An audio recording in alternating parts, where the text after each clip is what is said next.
Uma das dermatopatias, que são doenças de pele importante, é a sarna demodécica.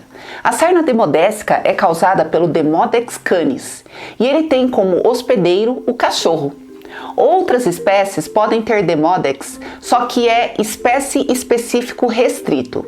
Isso significa que o Demodex canis, ele não vai infestar um gato, ele não vai infestar um humano.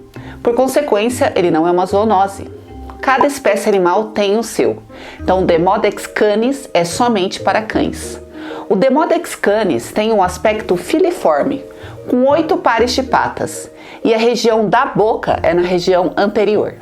Ele se localiza no folículo piloso e nas glândulas sebáceas. Ele fica na região da derme e passa a epiderme, porque ele se localiza na base do folículo piloso e na região das glândulas.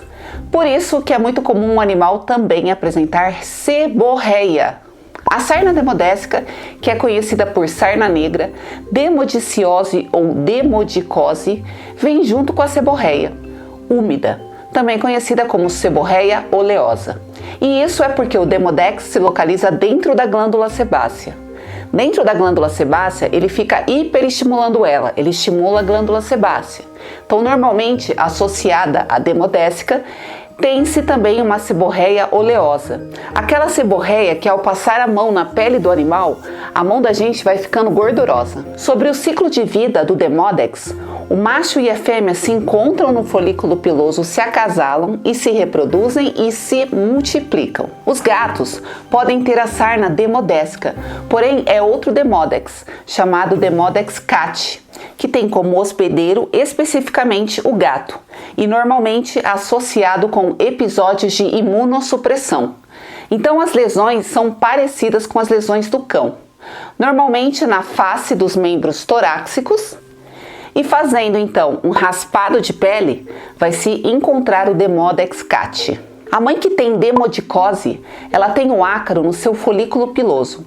Ela não consegue transmitir o ácaro para ninguém, a não ser os filhotes de 2 a 3 dias de nascidos, durante a sua amamentação. Para que um animal tenha manifestação clínica da sarna demodécica, a primeira coisa que ele precisa é ter o Demodex.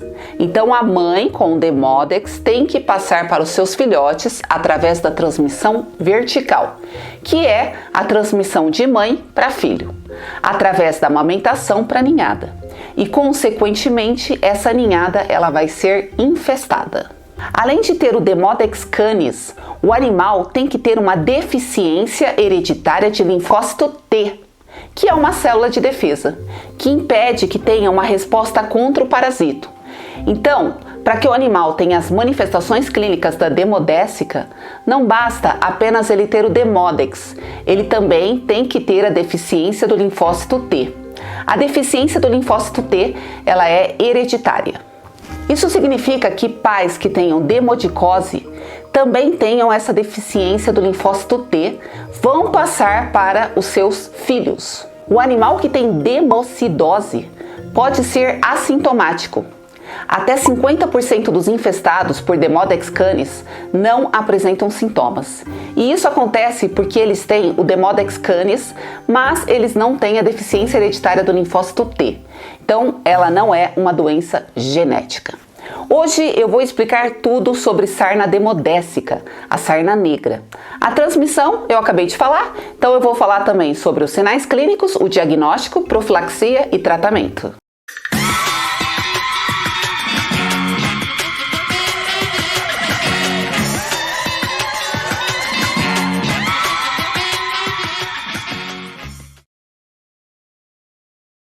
Oi, tudo bem com vocês? Sejam muito bem-vindos ao meu canal, um canal sobre o mundo da medicina veterinária. Eu sou a Bruna, como vocês já sabem, atualmente eu estou cursando o último ano da faculdade. Eu me formo em dezembro e eu já estou fazendo estágio, o estágio obrigatório, há um bom tempo já, no Hospital Veterinário aqui em Biúna. Hoje eu vou falar sobre a sarna demodécica. Como eu já havia falado para vocês, a demodicose é uma parasitose. O animal tem que ter o Demodex, mas para expressar a doença, para que ele tenha sinal clínico, ele tem que ter deficiência do linfócito T. O fato dele ter a demodicose, ele pode ser assintomático. Até 50% dos infestados dos animais com a sarna demodécica não apresentam sintomas. E isso é porque eles têm o Demodex, mas eles não têm a deficiência hereditária do linfócito T. Então, ela não é uma doença genética. Muitos veterinários insistem que a demodicose é genética, e isso é errado. Ela não é. Ela tem uma transmissão hereditária. Isto é, somente a mãe com Demodex é capaz de transmitir para a ninhada. O Demodex no momento da amamentação, de 2 a 3 dias de nascidos. Só nesse momento que é a transmissão. Transmitiu, a ninhada toda vai ter demodicose. Para que essa ninhada tenha sinal clínico da demodicose, além do Demodex, ela tem que ter uma deficiência hereditária do linfócito T. Então vai depender do sistema imunológico dos filhotes, se tem ou não tem a célula de defesa linfócito T. O parasito vai copular, vai depositar os ovos e desse ovo vai sair a larva. Depois dessa larva se transforma em ninfa e a ninfa origina um animal adulto. As larvas têm 3 pares de patas. O único momento de transmissão é durante a amamentação. A mãe vai transferir para a ninhada o Demodex nos 3 primeiros dias de nascimento. As lesões, elas estão principalmente nos membros torácicos e na cabeça, porque quando o filhote mama, as patinhas e a cabeça desse filhote se encosta com o corpo da mãe. A cabeça e as patinhas ficam em contato com a mãe, e por isso que as lesões são encontradas nas patinhas e na face do animal. Normalmente se tem infecções bacterianas secundárias, como é o caso do Staphylococcus pseudointermedius, e essas infecções vão originar uma piodermite, onde se tem as pústulas, que são bolinhas de pus. Essa piodermite pode originar uma foliculite, que é a inflamação do folículo piloso. E a foliculite pode evoluir para uma furunculose, onde a inflamação atinge a pele de forma mais profunda, que por sua vez pode originar uma celulite, que é a inflamação do tecido subcutâneo, onde o animal vai sentir muita dor. De acordo com a idade do animal, pode-se ter 2 tipos de sarna demodécica. A primeira sarna é chamada de sarna demodécica juvenil, que é aquela que acontece em animais jovens de 3 a 24 meses. As lesões da sarna juvenil acontecem principalmente na face e nos membros torácicos. O segundo tipo é a sarna demodécica adulta, que ocorre com um animal acima de 2 anos, ou seja, animais adultos. E ele está associado à imunossupressão e normalmente se tem a lesão generalizada. A sarna demodécica pode ser localizada, o que acontece no tipo de sarna demodécica juvenil, que se tem a localização na face, e nos membros torácicos, apenas em alguns locais do corpo do animal, caracterizando por lesões alopécicas, que são lesões que não têm pelo, eritema, que é a pele avermelhada, e crostas, onde vai ter secreções. Na cabeça, a sarna acomete principalmente a região labial, as orelhas com otite, e a região periocular, onde fica uma falha ao redor dos olhos. E nos membros torácicos pode-se ter a pododermatite demodécica, que é quando ocorre uma inflamação dos dedos do animal por conta da demodécica. Normalmente a sarna localizada, ela regride de forma espontânea. Não precisa nem fazer tratamento, porque teve pouco acometimento do corpo animal. As lesões não foram no corpo inteiro. Agora, a sarna demodécica que tem localização generalizada, como o próprio nome diz, ela está generalizada no corpo do animal. Ela está espalhada por todo o corpo daquele animal e ela pode gerar uma piodermite secundária, com a evolução para uma foliculite, que é a inflamação do folículo piloso, e depois para a furunculose e, por fim, celulite. Essa figura é um animal com demodiciose generalizada. Não tem um pelo no corpo do animal.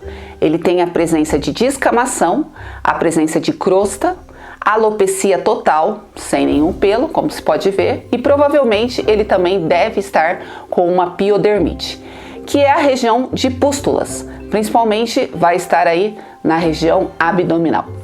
Outra sarna muito importante na área da veterinária é a sarna sarcóptica, ou também chamada de escabiose canina. E eu vou deixar o card aqui do lado e o link na descrição deste vídeo aqui embaixo. Então, caso você quiser saber mais, se aprofundar no assunto, é só acessar o link. Para ter o diagnóstico, o primeiro que o médico deve observar são os sinais clínicos daquele paciente. A demodiciose, ela é mais vista em animais jovens, normalmente não coça, não tem prurido, e quando coça é porque o animal apresenta uma infecção bacteriana secundária. A localização das lesões em face e membros torácicos já nos traz pista que pode ser uma sarna. E depois deve ser feito o exame laboratorial. Deve ser feito o raspado de pele, quando o médico tem que raspar a pele, tirando uma camada da epiderme e até saindo um pouco de sangue. O raspado de pele deve ser profundo. Imagina, o parasita está lá no folículo piloso e tem que arrancar ele lá de dentro.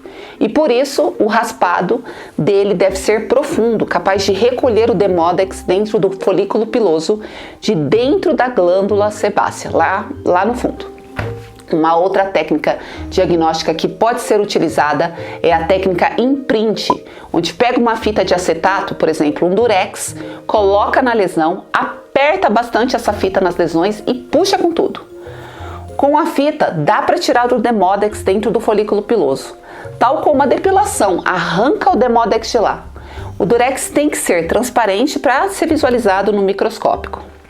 Agora, em relação aos tratamentos, não se consegue acessar o parasito em todos os folículos pilosos, porque a localização dele é muito privilegiada. Não dá para retirar 100% do ácaro do corpo do animal. Então o tratamento, seja ele tópico, oral, injetável, enfim, não importa a forma do tratamento, ele não vai eliminar todo o ácaro. Uma vez um animal com demodécica, ele vai ter, infelizmente, ele vai ser portador para o resto da vida. Mesmo que ele não tenha sinal clínico, o tratamento vai servir para retirar o animal da crise, para tirar o animal desses estados aqui das fotos. Esse animal, ele não precisa ficar isolado de outros animais, porque a transmissão é vertical, que eu já falei. O único momento que ocorre a transmissão é na amamentação, com o animal, tendo aí no máximo 3 dias de nascido. Em relação ao tratamento tópico, na maioria dos casos, quando o animal tem a sarna demodécica, ele apresenta seborreia oleosa. Então, antes de iniciar o tratamento, deve ser tratada a seborreia. E vai ser tratada com banhos de peróxido de benzoíla 2,5%. Isso vai fazer com que seja preparada a pele para o parasiticida. Depois vai entrar com amitraz. Vai banhar o animal uma vez por semana por 8 semanas. Animais que apresentam pododermatite, que é a inflamação dos dedos, é preciso então fazer um pedilúvio. Só nas patas, com óleo. Então dilui o produto, 1 ml para 9 ml de óleo mineral, e aí passa diretamente nas patas do animal. Pelo tratamento oral, deve ser usado as lactonas macrocíclicas, que potencializam a ação GABA, que aqui vai entrar a ivermectina. Também pode ser usado o Advocate, uma vez por semana, de 2 a 4 meses. Para dar alta para o animal, deve-se primeiro ter 3 raspados consecutivos com intervalos de 15 dias dando negativos. Assim se tem a cura clínica. A cura clínica ocorre em 94% dos casos. 94% dos animais tratados vão melhorar. Tem uma elevada taxa de sucesso. Se o animal tem uma piodermite secundária, que vai originar uma foliculose, uma celulite, obviamente deve entrar com antibioticoterapia, como a cefalexina, e nunca usar corticoides, porque o corticoide imunossuprime e assim vai piorar então a saúde daquele animal. Para prevenir a sarna, deve ser feita a castração de fêmeas positivas, castrar animais que tenham demodiciose e não incluí-los na reprodução. Sejam eles doentes ou portadores assintomáticos, esse animal deve ser retirado da reprodução de qualquer forma. Então era tudo isso que eu tinha que falar para vocês. Eu estou no Instagram como @FAAprender. Aproveita agora, se inscreve no meu canal, deixa o like, ative o sininho das notificações para receber todos os meus futuros vídeos a partir de hoje. Compartilhe muito este vídeo com os seus colegas de estudo. Espero que tenham gostado deste conteúdo. Até o próximo vídeo.